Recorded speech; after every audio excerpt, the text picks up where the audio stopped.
Siamo stati i primi a proporre questa tecnologia, sicuramente a livello europeo e anche a livello mondiale. Noi siamo adesso nella fase del nuovo passo che dobbiamo fare, che è quello di fare la nostra Gigafactory, per cui tutto quello che facciamo adesso lo dobbiamo moltiplicare per un fattore 15, perché noi adesso abbiamo 200 megawatt, dovremmo arrivare a fare 3 gigawatt.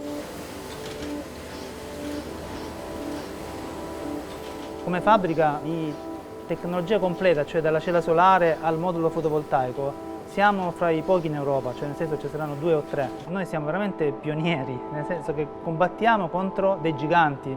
Questa linea sono 200 megawatt come capacità massima.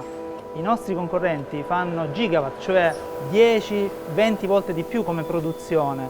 Noi attualmente siamo Davide, Golia è il mondo asiatico, soprattutto cinese.